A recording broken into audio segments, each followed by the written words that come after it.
You're listening to Radio VR with me, Juliet Spare. A picture of a young woman which went viral on the internet shows the remnants of gold glitter around her left eye. Her right eye is swollen shut, bloodied and bruised. She had been punched in the face at Notting Hill Carnival for telling a man to stop groping her. Mary Brandon uploaded a picture of her bruised face with an explanation as to how she received it on Facebook. Online campaigning to heighten awareness of sexual harassment has been championed by the Everyday Sexism campaign on Twitter.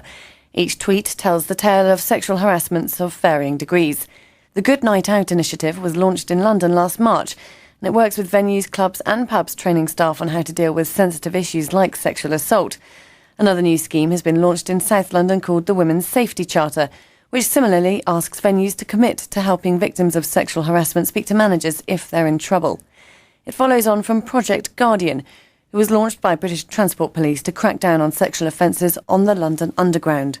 Figures recently obtained by the London Assembly Labour Group reveal a 30% increase in sexual harassment offences across London's transport network compared to last year. A crime survey conducted by Transport for London in 2013 to 2014 found that 96% of victims of sexual harassment on the transport network did not report the incident. That figure is an increase on last year's proportion of 90%, suggesting that fewer people are coming forward and more people are encountering it.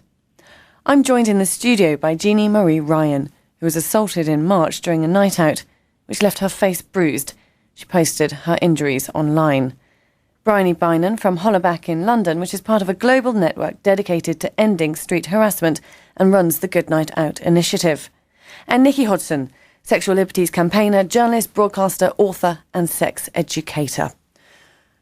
First of all, I'm going to ask you, Jeannie, if you could describe what happened to you. I started the discussion with the story of the girl who posted her images on Facebook after being punched in the face, which went viral. You too took the decision to do the same, albeit before.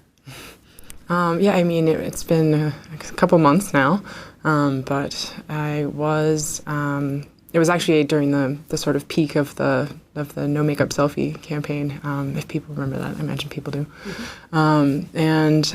It occurred when I was just out with friends at a club in Oxford, and I was just, dancing. We'd been out for a while, and the person in question sort of came up from behind and groped me, and I told him that is not okay. It's been a while now, so I forget what exactly I said, but I told him off. I told him that it's not okay, completely unacceptable, and he was just, completely in my face. I know that he was, sort of, pushing on his cheeks and saying, "Oh, just smile, you like it," that sort of thing.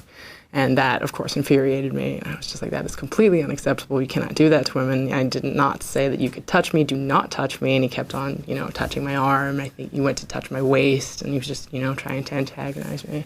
And I was just, not backing down. And I think because I was not backing down, he was getting more and more infuriated. And he hit me several times, I think like 7 times in the face. I have a scar on my chin. And he broke my nose, but thankfully you can't really tell anymore. My cheekbone was really, really sort of damaged. But I think I've recovered facially now. That's not something that I'm concerned about on a daily basis. But when it happened, I was just infuriated. I think people were sort of just like, "Are you really upset that it happened?" I was like, "No. I'm infuriated. I'm infuriated that this happens to anyone, and I don't want it to happen to anybody else ever again," which is why I sort of made the decision to publicize it, because I'm not the only person that this happens to, obviously. And the fact that it's happened again, my friends have been, contacting me saying, "Do you know it happened again? The same thing happened again." And I was, again, just infuriated. I feel so sorry for her. And, I just... And what was the driving force behind publicising it, essentially? Was it that you wanted to highlight the issue, or to share your experience, or in some way to normalise it? I think I wanted to both highlight and sort of try to normalize it, or at least destigmatize it for women, because when it had happened to me, I remember the next day, I didn't feel ashamed of what had happened, but I realized my face was all just completely, absolutely like bent out of shape, you know. And so I was going outside. I had to go to the doctors and etc. And I just felt sort of like not ashamed, but just sort of embarrassed for myself. And I was just like, there are so many other women who have to go through this, not just once, many times, but every day, every week. And I was just thinking about how horrible I felt and how horrible other women must feel, especially if they feel like they can't tell anyone, they can't share it. And it made me feel absolutely awful. So I decided to share it, and just sort of wanted to have people acknowledge the fact that this is something that still happens to women, not just me, to hundreds, thousands, millions of women, you know. Bryony, you were nodding with sort of an understanding or a knowledge of how often this really does happen. Tell us about your Good Night Out initiative and what you do at Hollaback. Sure. I was nodding and also feeling kind of physically sick listening to that. Jeannie's a hero. Mary, who was punched in the face in Notting Hill, is a hero as well for, drawing attention to this issue. So the Good Night Out campaign launched in March. It came out of various conversations that I had through my work with Hollaback London, which is, we talk very kind of more generally about harassment in the street and public places, and beginning by working with the nightclub Fabric in London, which is, one of the biggest nightclubs in Europe. And they approached us and said, we have a real endemic problem that's become a kind of reputational problem around how there are women who will not come to our club and who are very vocal in saying that they won't come because harassment and sexual assault is so rife, and it had become a place where people said, don't bring your girlfriend, go out there, but don't bring your girlfriend. Such was the kind of level of entitlement towards women's bodies in the club. So we worked with them to develop an anti-harassment policy that was completely no tolerance, zero tolerance, and very positive. And that kind of made me realise that there is this appetite for change in the nighttime economy, and that they do want across the board, I think, at management level, and, definitely through down to people who are working on the bar every day and seeing this stuff happen. They want change and they want the tools to be able to make that happen. So what we do with Good Night Out is go and speak to clubs, venues, bars, anywhere with a license, really, from huge super clubs to, tiny local bars, and say, you need to be able to promise your customers through this pledge that if anything happens that even just makes them feel a tiny bit uncomfortable, they can go to a member of staff, and that member of staff is going to believe them. They're going to be, kind, sensitive and professional, and, deal with a complaint in a way that makes sense, listen to the person, all of which at the moment very often doesn't happen. The response that we've had since the launch has been huge. We've been approached by lots of different groups and individuals around the country, and we're going to be launching at the end of September to take it national across the UK and Ireland. Nikki, having sort of heard from the two guests here, is there a sense that with these campaigns and what's going on social media that men need to be more involved in tackling it? They absolutely do, and I think that has been the fundamental problem for so many years, is that women suffer, women organise, women take control and help other women, and men stay out of the picture. And often that's just because the men themselves don't know how to help.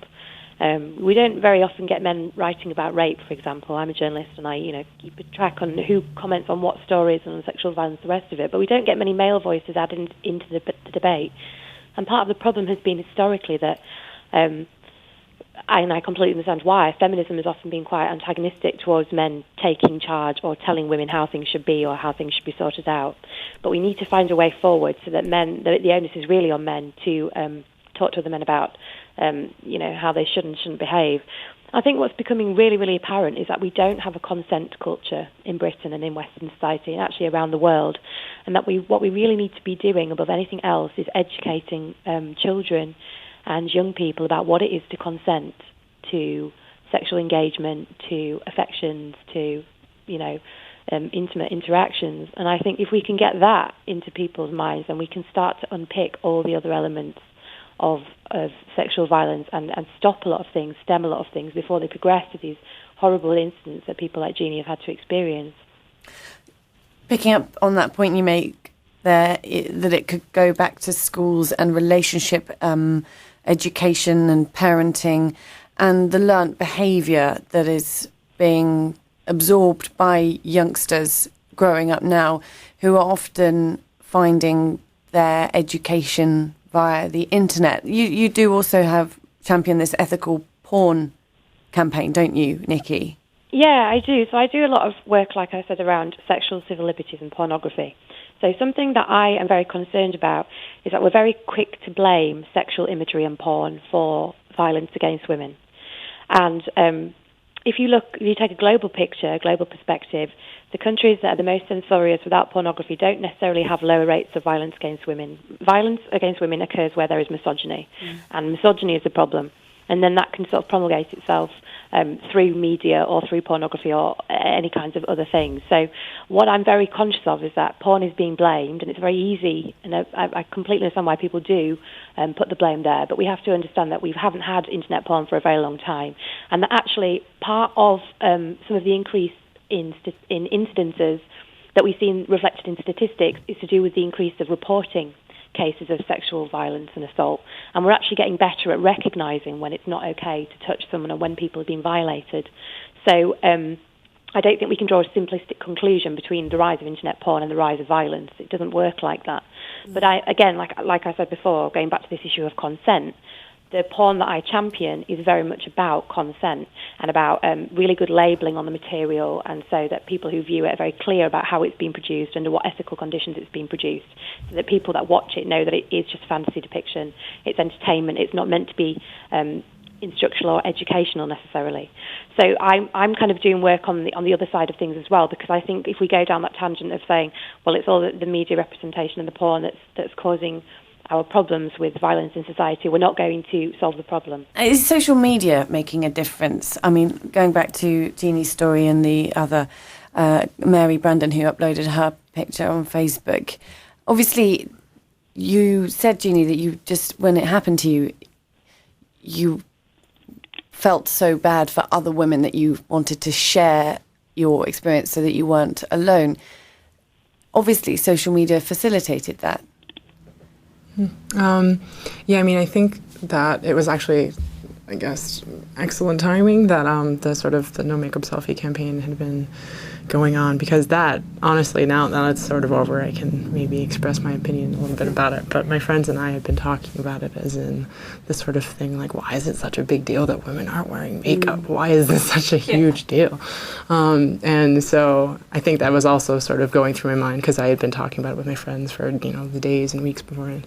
And this is the sort of thing that when that had happened to me, I was just like, this is a more salient image for sometimes the plight of women than just going out without makeup on. But I mean, not to belittle that campaign at all, because it raised a ton of money and it was great overall. But I just wanted to sort of twist it, maybe use it to the advantage of raising some money for the Oxford Sexual Abuse and Rape Crisis Center, OSARC. So it worked out well. And Bryony, how sort of championing what you do with the Good Night Out initiative, I guess you use social media to your advantage, and clubs will probably find out what their punters are thinking because of what they are posting on social media. Absolutely. So, one of the brilliant things about social media is that it does allow for organisations, institutions, governments, maybe even sometimes, or authority figures to be held accountable, or for them to be called on to be held accountable for things that happen, whether that is the management of a club that didn't believe a woman, or whether it is the perpetrators of the violence that was put upon Jeannie and Mary and countless other women. I think one of the things that's so powerful and, was so brilliant about, sort of the arresting image of a selfie of something, of this is what violence looks like, and the morning after, this is what this is what happens, this is the result is, because it does turn something like that on its head and makes people sort of stop and think. And, so often women who are survivors of sexual violence or rape or sexual assault or, daily harassment, their experiences are hidden or very much kind of swept under the carpet. So, to meet somebody's face and see someone's, eyes looking back at you, I think makes a really big difference to people. And, that's the sort of hollaback method has always been about, we get people to share their stories of harassment, whether or not they responded at the time or, when they kind of thought of a great comeback afterwards. And, that's shared then on Twitter and Facebook and then plotted to a Google map. And it shows very clearly that this stuff does happen and it happens all the time, and it might happen in your street and there's your street on that map and this has happened there and there. So it's really quite a kind of potent tool that we've used a lot in sort of working, for example, as you mentioned, with Project Guardian, with the British Transport Police and Transport for London. They can't deny that this is happening when we've got a map and these women's stories and their email addresses, and it's very kind of powerful to sort of bring this to people and say, look, I don't even have to convince you because here is the evidence. Just out of interest then, you've been mapping London. Are there particular areas where it's worse? No.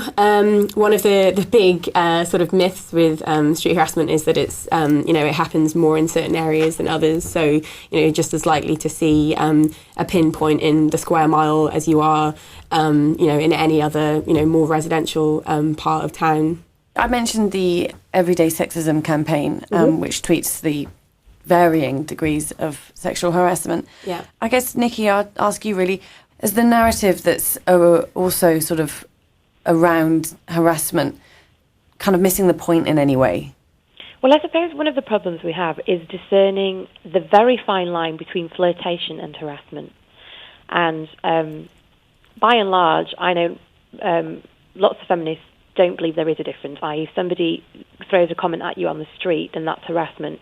I don't actually share that definition because I think under sort of freedom of speech, somebody is entitled to say something. Now, if you throw something back and then they are sort of hateful back towards you, then that's not okay. But if somebody, I don't know, I'm very conscious about being very censorious about language that we use, because I think in the past, censoring people's speech has actually only led to burying prejudices and problems. So I'm very concerned that if we,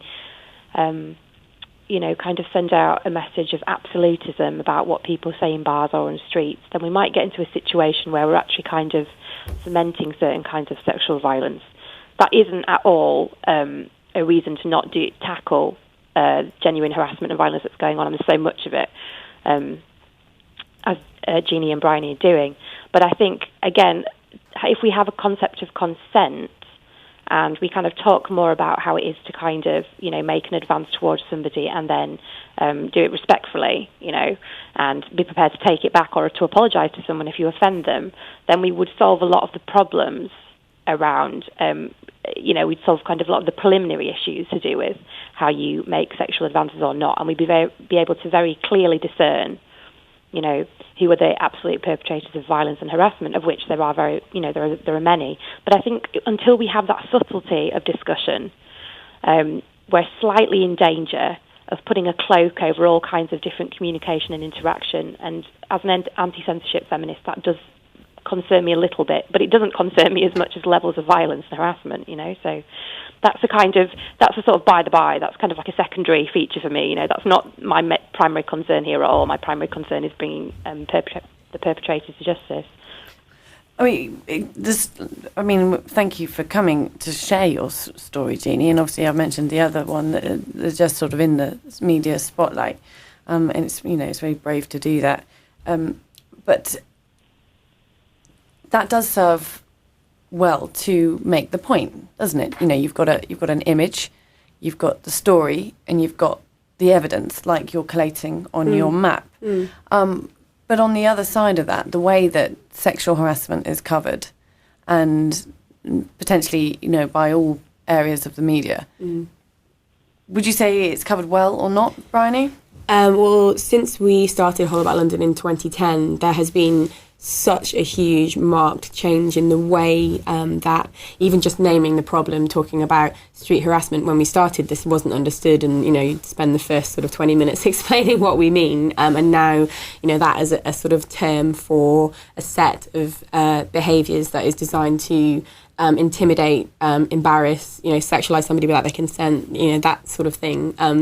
The media does have a much better understanding. I think, that's obviously in no small part to the kind of advance of popular feminism that's happened in the last couple of years that, I think is, brilliant, although, it could always be sort of more diverse and include more voices from more kind of oppressed groups. I think that the point that Nikki makes, I know she says that it's secondary, but I actually think it's really, really important, because we immediately lose the argument when we're talking to anyone who, might have kind of doubts in their mind of, but aren't you sort of censoring, and where's the line between flirting and harassment? We lose that argument unless we can say, as Nikki says, with confidence, that this is about a culture change and not about a censorious kind of no tolerance, watch your back, we're coming for you. And it's not about that. It's about kind of bringing people on board, and absolutely bringing, men and people across the gender spectrum on board to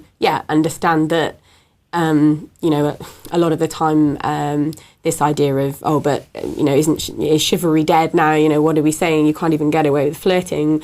Flirting by definition makes a person feel good.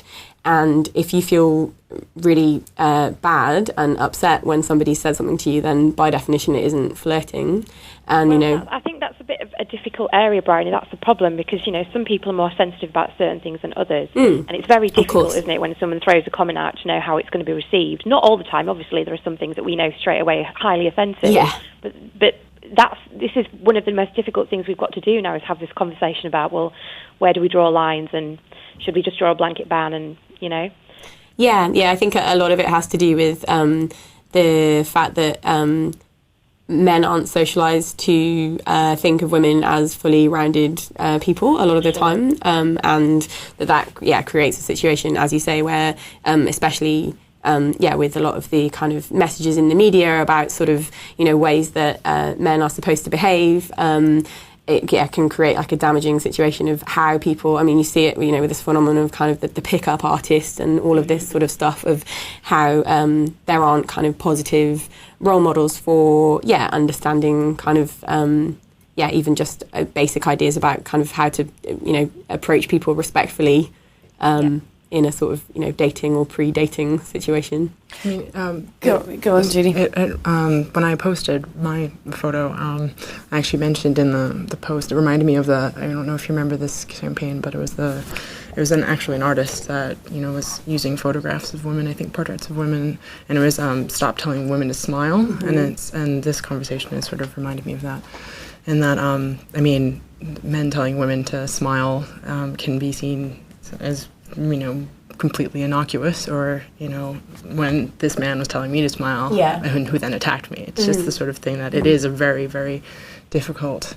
thing to deal with, isn't it? It's like that kind of line. Because it's just the sort of it can sometimes men cannot realize it. Just they think they're being actually positive and trying to make you like cheer up or something, but it also sort of implies an ownership over your sort of sense of self and like sense of being sometimes. So it's just it can be so easily taken in different directions as to what someone is meaning. That's why it's so difficult to have the conversation about it and almost try and find a resolution, because everyone is individual. How important is it that men are seen to be involved in this? But then, we have to, the reach out works in lots of different ways, I would say, because, women didn't, women had to organise themselves, So to some extent it's up to men to organise themselves and get involved. But the dialogue I can understand from a male perspective a lot of the time. I write a sex column for Men's Health. I do a lot of work with young men as well. I can understand how they can feel cut out from it, and they don't know how to sort of get in without offending the women they're trying to help. So I think, I think it is good to have a sort of, I think, Hollaback is a wonderful project. I think it's amazing. And I think it's great to have that kind of really strong line from the front. And then I feel like my role and sort of people like me spend more time kind of bringing other people into the, and sort of discussing the grey areas. That's the stuff I really, really like to do. And I really like to listen to people when they have ideas that they feel, especially men, they kind of have ideas about romance or about flirtation or sexuality, which if they were aired in their kind of blunt way, they'd be highly offensive. But it's good to be able to be a conduit for them to say those things and then to work through that stuff and then sort of introduce them, push them further along the line to the more mainstream message. So I just think it's like we've got to have lots of people doing lots of different things to get everybody involved and just really work together and stop seeing it as, I don't think Bryony or Jeannie do think this, but I think there are certain pockets within feminism that get very kind of, they really kind of take their stall and they don't want to compromise at all in the message they're sending out. But I think if we can have interactions between different groups that are working with different people in different ways, and then pulled together, we'll have this amazing network of people that are all working for the same common goal, but they might be doing it in slightly different ways. Yeah, I think that's really important. We work with lots and lots of men, and our line has always been that it's women and LGBTQ people that disproportionately experience harassment, but there are so many men that have taken, because I think that the Hollaback and the Good Night Out message is very much about communities and talking about, what's acceptable in your community and down your street. And so much of the work that we do is actually talking about bystander responsibility and, no matter what your gender is, saying, how can you, if you see something that you don't like the look of, where someone feels uncomfortable, how can you engage with that without, becoming another aggressor? There's a lot of issues that where men feel that men that we speak to say, well, there's this, if I say something to him, it's going to be me that gets punched in the face. So there's a lot of work that we do around saying, well, how can you engage with someone who you feel is experiencing harassment in your line of sight and, offer kind of support or solidarity to them without creating an opportunity for some, more violence. How have your columns changed in the last few years, Nikki? In sort of in any way, have you had to deal with any of the sort of the domestic violence or the sort of sexual harassment or street harassment? Yeah, well, we never tackle those issues directly, but we get to do it a lot of the time indirectly. And I'm very conscious. I try to push the envelope a lot with the team. There are certain things that I'm still not allowed to write about, and also because men's health is sort of primarily health oriented, it doesn't tend to run sort of social features. So it's not necessarily the place for sort of more overt pieces about street harassment. But what we can do is things like I wrote a sort of humorous piece about sex with feminists. Now, on the surface, that sounds quite sort of provocative and jarring, but what the piece was really about was consent and letting women take the lead and show you what they like. So we're able to kind of sort of infiltrate in this kind of slightly underhand way and sell the kind of the right messages that we want men to pick up that are about responsibleness and graciousness and respect without kind of compromising, the more sort of fun elements of the content. I mean, I would love to do something about sexual violence, very specifically about sexual violence. It just hasn't happened yet, but it doesn't mean that I won't keep pushing. But I think it's important that rather than turn our backs on these very mainstream channels that might seem offensive to us sometimes, that we work with them and we pull them along where we can, That's brilliant. Just going back to you, Jeannie, just because it is so difficult to define, but what was the moment for you when you were attacked that changed in your head, that you thought, hold on a minute, this is no longer appropriate? Was it when he physically touched your face?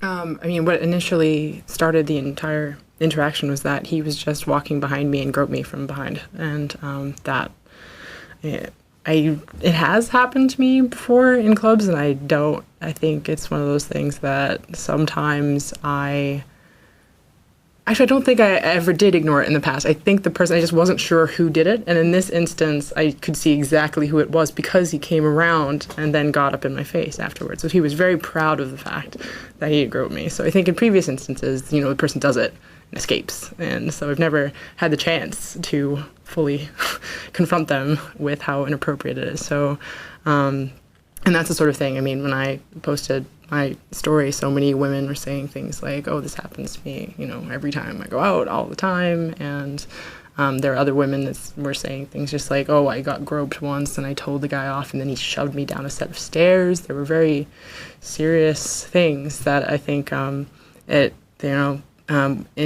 clubs on the street, anywhere.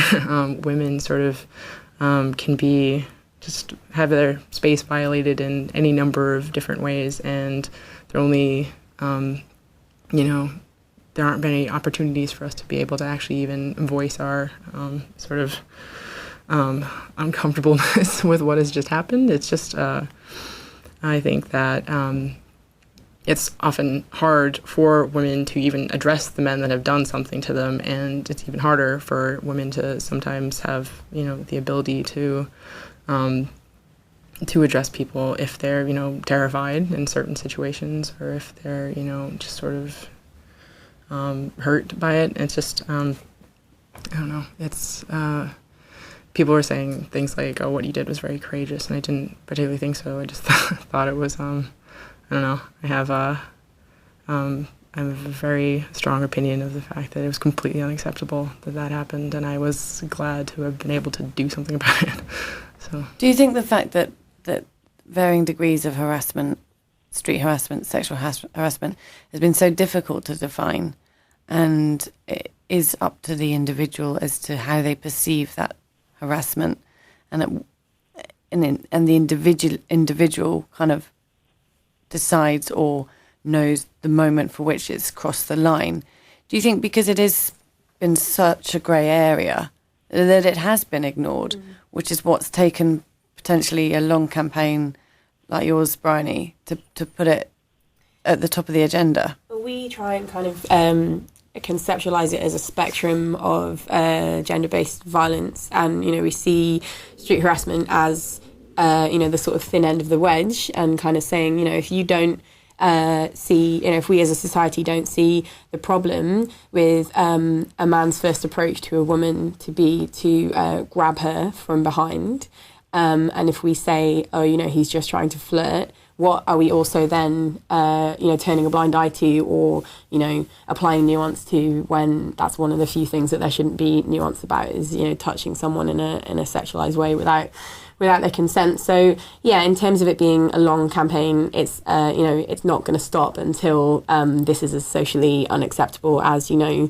racist language or something like that, and that's obviously, as a society, we've come on very far with that. It's obviously not by any means completely eradicated, but just think socially, and if you heard, one of a set of particular words in the street, a lot of people would turn around and go, whoa, now, and we don't have that kind of situation when you hear a wolf whistle. And we're talking about, wolf whistle is probably the most common, least kind of severe and most commonly experienced, suite of behaviours in the sexual harassment spectrum. So that's why I use that example. And it is something that some people are okay with, but for the vast majority of women, it is much like being told to smile. It's like 1,000 tiny pinpricks is another way you can talk about it. When you hear it thousands of times across, say, a period of a year, it starts to really impact your mental health even. We're almost at the end of the discussion, but Nikki, would you like to respond to that? Yeah, I don't know if we'll ever eradicate wolf whistling, and I'm not sure how useful that would be actually ultimately. But I don't agree with any kind of groping and any kind of hateful or misogynistic approaches in terms of speech. I think people are always going to be sexually attracted to each other, and now I understand that a lot of the work that Hollaback do is identifying behaviour that's meant to be aggressive and intimidating, but there are still some people that will say that they wolf whistle because they find someone attractive. So what we're asking society to do is decide that that's an inappropriate expression of sexual attraction. That's a really complicated thing to pull off, I think. But I think, by and large, I think comparing it to racism is absolutely the right way to think about it. 20 years ago, there were certain words that would have been uttered in a very commonplace situation in pubs, on streets, that were highly racist, and we've managed to stop that. And so I think we can do it. I think we definitely can do it with gender as well, and sexual harassment. But I think we just need to perhaps be I don't know, slightly conciliatory maybe, that wolf whistling, getting rid of wolf whistling, might not be our primary goal, or might not actually help us with the sort of wider picture of sexual harassment and power imbalances that lead to sexual abuse. And I'm thinking in terms of things like the Westminster scandal recently, where we found out that there were all these MPs and Westminster workers involved in a child abuse scandal in the 80s, or when we look at the Jimmy Savile incident, or we look at the Rotherham abuse scandal, all these incidences where it was power and people in power covering up details that led to endemic abuse.